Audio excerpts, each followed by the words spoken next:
Gimana sih caranya naikin toko Shopee kamu biar bisa cepet scale up? Gini, gue mau ngobrol sama kalian. Jujur, siapa yang udah jualan di Shopee udah lama, terus kayak ngerasa sekarang tuh jualan makin susah, udah mah biaya makin tinggi, bener kan? Tapi orderan segitu-segitu aja, dan lu pengen naik kelas gitu loh. Tapi gini, sekarang masalahnya adalah kita pengen naik kelas kan nggak segampang kayak tekan tombol on off doang ya, bener nggak sih? Kayak oke, gua on, langsung omsetnya naik, terus udah gitu gua off ya langsung omset turun, kan nggak bisa kayak gitu, bener nggak?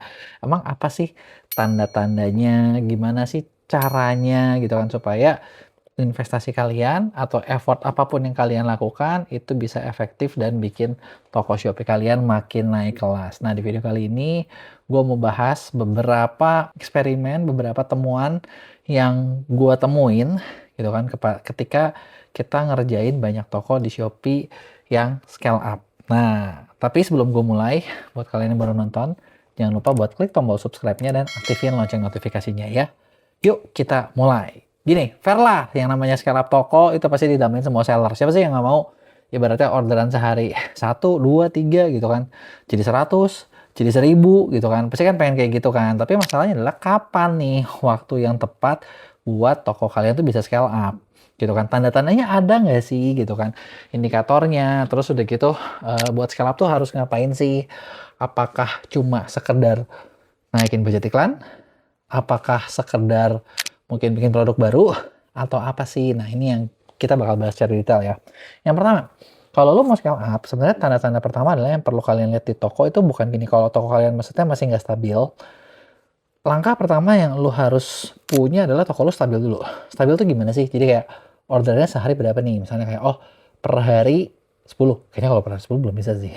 Mungkin kayak lo udah mengarah ke orderan lo tuh di atas 50, udah mendekati 100 gitu kan. Dan itu udah stabil. Stabil tuh jangan cuma ngomong kayak sekali-sekali doang pas campaign. Tapi ya memang udah cukup stabil selama 1 bulan terakhir, batas bawahnya itu 100. Gitu ya, 50 sampai 100. Ketika lo bisa kayak gitu, ya toko lo pasti lebih gampang gitu loh buat dinaikin. Tapi gua tahu dapetin 100 orderan per hari sekarang susah. Bener nggak? Siapa yang ngalamin? Coba kasih tahu pengalaman lu di komen. Bener nggak sehari 100 susah? Ya kecuali gini, lu ngejual barang yang termurah di Shopee, yang paling murah di Shopee, barang yang banyak yang nyari terus paling murah, ya mungkin lebih gampang. Tapi ya balik lagi lah. Kalau termurah, untungnya dari mana, bener nggak? Udah mah ya lu tau lah. Masalah semua seller kan sama ya, bener nggak sih? Jadi kayak kita ngerasa kayak, aduh biaya potongannya banyak segala macam. Kalau termurah ya untungnya dari mana gitu kan? Bener nggak? Biasanya kan ya sering banget lah yang komen tuh kayak, wah jangankan 50 order, jangankan 100 order gitu kan.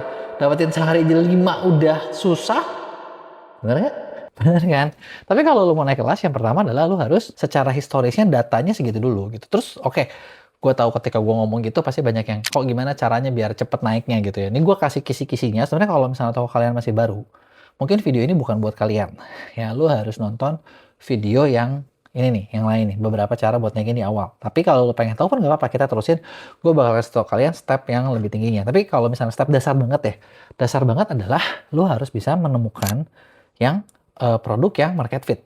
Produk yang market fit, produk yang bagus, produk yang bisa punya produk hero gitu ya. Nah, dan biasanya kalau dari pengalaman gue sering banget ketemu toko, kalau yang namanya produk hero itu gitu ya, bisa jadi gini, lu punya omset 100 juta sebulan, 50 juta gitu ya, atau kadang bisa lebih gitu loh, tapi minimal 30, 40, 50%, 30 sampai 50% itu datang dari satu produk doang.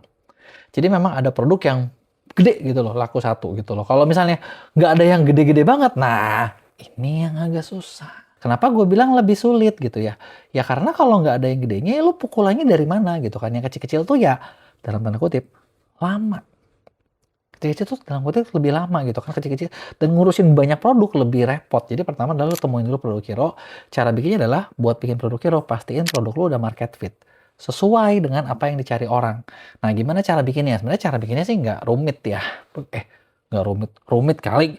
Gila, rumit banget tuh bikin produk hero. Siapa yang bilang susah? Gampang gitu ya. Sorry, gue keceplosan. Salah. Gitu ya. Jadi rumitnya gimana? Rumitnya gini.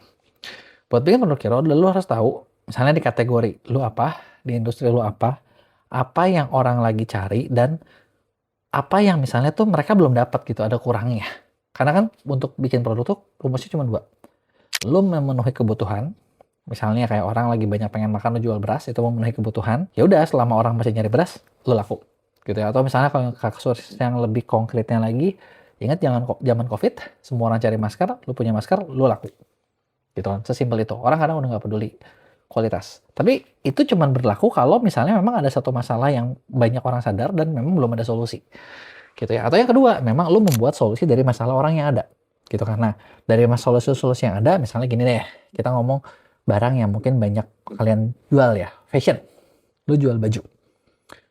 Baju apa nih? Gitu kan, misalnya. Oh, gue mau jual baju fashion muslim nih, kan bentar lagi mau ini ya, mau lebaran gitu kan. Nah, tahun-tahun lalu tuh temanya seperti apa sih? Kalian sadar gak sih? Kadang kita udah bisa memprediksi tema-tema dari tahun-tahun ini gitu. Tahun ini kira-kira apa yang bakal rame ya? Nah, lu bikin. Gitu kan. Nah, terus udah gitu, lu harus sadar di Indonesia ini kita negara tropis, bener nggak? Jadi kalau misalnya baju muslim nggak boleh yang panas gitu kan, harus yang bagus gitu kan, yang jatuhnya jatuhnya tuh bagus, bikin anggun dan lain sebagainya gitu kan. Nah itu lu perlu bisa bikin gitu kan. Terus lu lihat yang laku tuh kayak gimana, apa sih komentar orang tentang produk itu, ada kurangnya nggak?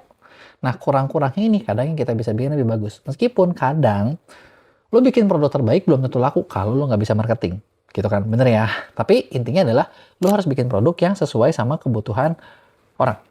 Gitu kan. Nah, gimana cara ngeceknya produk lu sesuai sama kebutuhan sama orang?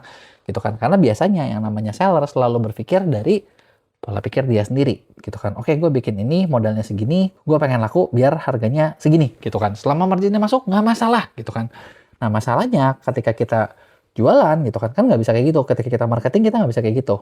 Gitu kan. Jadi caranya adalah produk lu laku atau enggak ya lu memang kasih iklan dulu, kasih traffic dulu.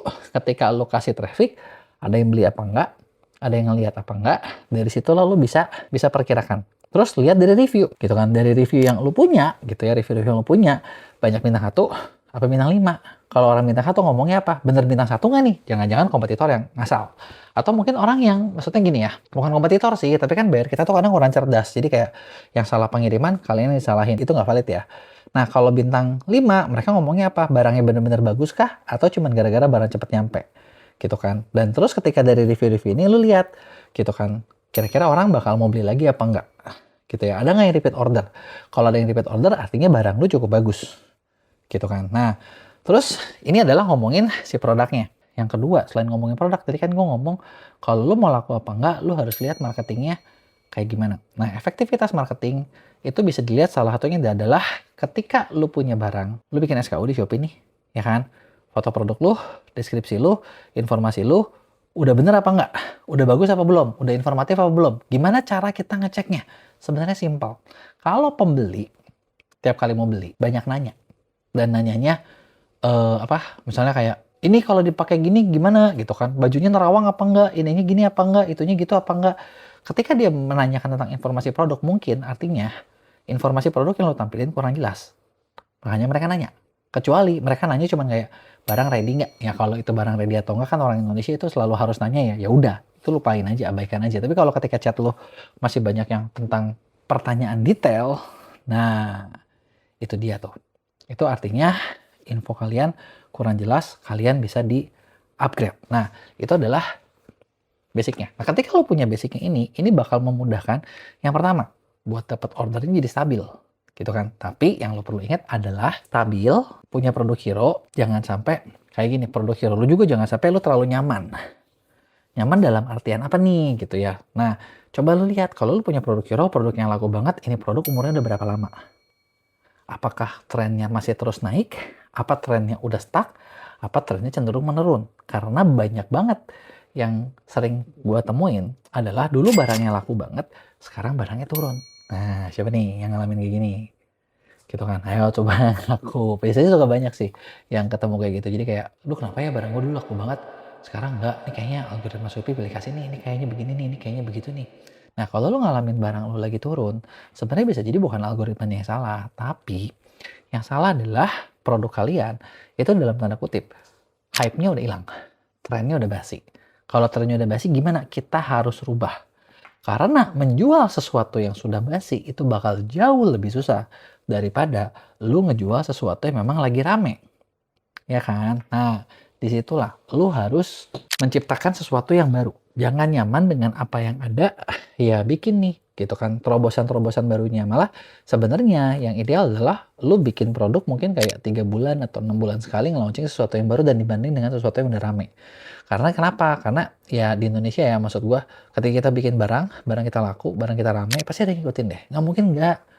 Ya maksudnya orang Indo dalam tanda kutip, ya apa ya istilahnya ya, kalau ada yang ikut tuh sirik aja gitu kan. Pengen ikutan, dia tembak, harganya dibanting, yang menghancurkan kita. Bener kan? Ya, jadi masalahnya adalah seperti itu. Terus nah kalau kayak gitu, kayak gimana? Jadi makanya lu harus bikin yang baru. Oke? Nah, tanda-tanda pertama adalah tadi gue bilang order lu udah stabil. Tanda-tanda kedua adalah dari order stabil lu punya produk hero. Yang berikutnya adalah fulfillment kalian bisa nggak bener-bener mengatasi tanpa masalah. Karena kenapa yang namanya platform, yang namanya e-commerce pasti nggak suka kalau misalnya lu dikasih order banyak tapi lu nggak bisa memenuhi. Itu bakal jadi poin-poin pelanggaran. Makanya lu cek deh keterlambatan pengirimannya kayak gimana. Berapa persen sih lu terlambat? Nah, kalau ada banyak yang persen terlambat, itu lu harus benahin.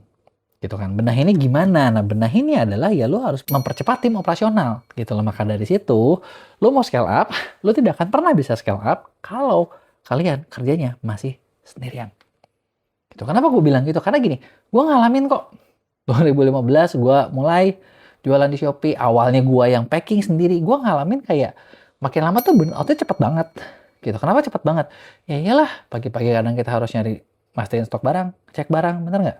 Lu harus ngecekin orderan, balesin chatnya konsumen yang kagak ada berhentinya, yang kadang isinya cuman barang ready apa enggak, bisa dikirim hari ini nggak? Gitu doang kan? Ya kan, kesel juga tuh. Bener nggak? Nah, udah gitu, lu dikejar-kejar. Sekarang ada yang namanya kecepatan pengiriman kan, harus berubah statusnya sebelum jam berapa. Gitu kan, belum lagi ngurusin iklannya, belum lagi ngurusin lain-lainnya, bisa gila. Ini kalau menurut gue bisa gila. Makanya di sinilah yang berikutnya adalah lu harus punya tim dan sistem operasional supaya apa? Fulfillment lu cepat. Gitu kan. Gimana lu mau scale up? Maksud gue gini loh, kalau misalnya kita sendiri terus ya, yang perlu dipikir adalah, oke, dulu nih zaman gue ya, oke, gue dulu making sehari, kalau kena 100, itu punggung udah kayak mau patah-patah. Gitu kan, punggung udah pegel banget tuh. Ya nggak mau udah pakai apa tuh namanya, printer thermal juga cuma tempel. Tapi kan capek, bener nggak? Buang waktu, bener nggak? Belum harus ngecek barang pengiriman dan lain sebagainya. Nah, maka dari itu lu harus punya tim, lu harus punya sistem operasional yang itu tuh udah memastikan sesuai semua kebutuhan lu beres. Jadi kalau misalnya kita ngomong kayak zaman dulu ya, orang tuh ngerasa kayak jualan di Shopee itu kerjaan ibu rumah tangga yang nggak ada kerjaan buat ngisi waktu doang. Kagak, ini sekarang harus profesional semua. Karena kalau sendiri udah nggak mungkin. Sebenarnya kalau mau ideal lagi ya, lu marketing sama orang gitu kan, karena lu ngecekin iklan, lu harus ngelihat data analisanya, bikin strategi marketing baru. Itu kalau dikerjain sendiri semuanya, pusing juga, kagak bakalan ada waktunya. Jadi sebenarnya harus punya tim. Timnya terdiri dari apa sih? Satu, udah pasti fulfillment. Ya kan? Fulfillment alias pengiriman. Pengiriman harus bisa cepat, harus bisa memastikan nggak ada salah. Gitu kan.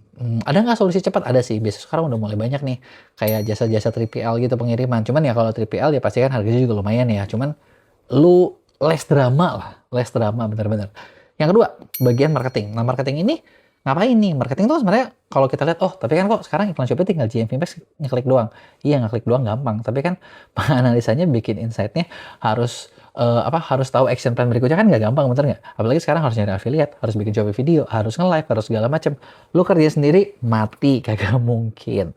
Gitu ya, saran gue sih bikin tim. Cuman bikin tim juga di Indonesia jangan salah, banyak banget dramanya, bener nggak sih? Gitu kan, kadang kita mempekerjakan orang, tapi yang ada bukan dia yang kerja sama kita, tapi kita yang ngikutin maunya dia. Bener nggak? Makanya sih sebenarnya kalau daripada paling pusing, lu mending kerja sama pihak ketiga, gitu kan. Lu bisa kerja sama tim gua, minimal kalau sama tim gua, lu bisa marahin tim gua, gitu kan.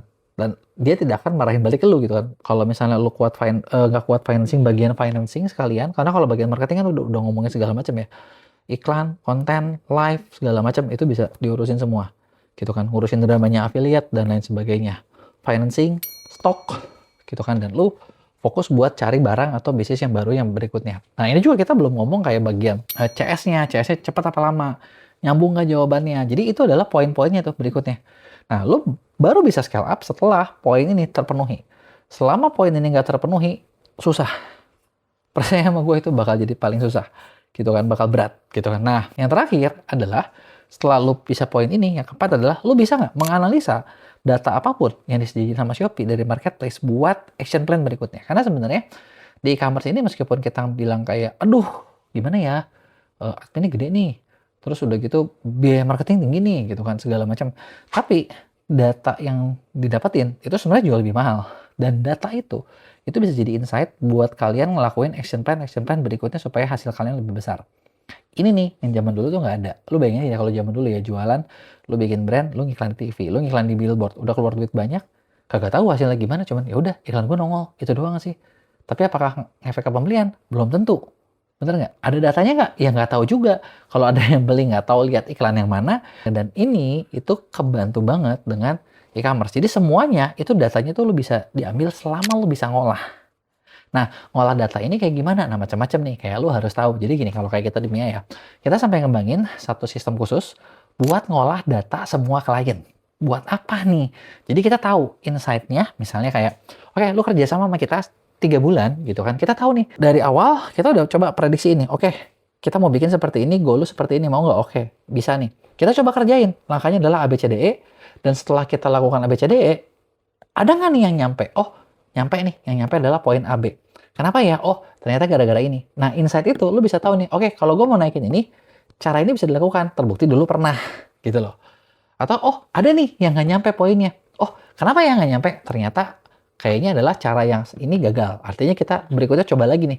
Cara mana supaya hasilnya berhasil. Jadi, itu dia tadi nih. Nah, setelah ini kelewat, gitu kan, lu udah step ini ada, step ini ada, step ini ada, step ini ada.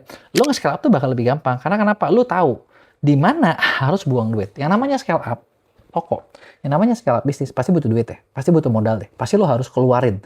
Ibaratnya nggak mungkin kayak oke gini, gue omset sebulan 100 juta, pengeluaran gue katakanlah marketingnya 15 juta, terus gue pengen 1 miliar, tapi gue tetap keluarin 15 juta, itu satu hal yang nggak mungkin. Iya kecuali apa? Misalnya, bener nggak?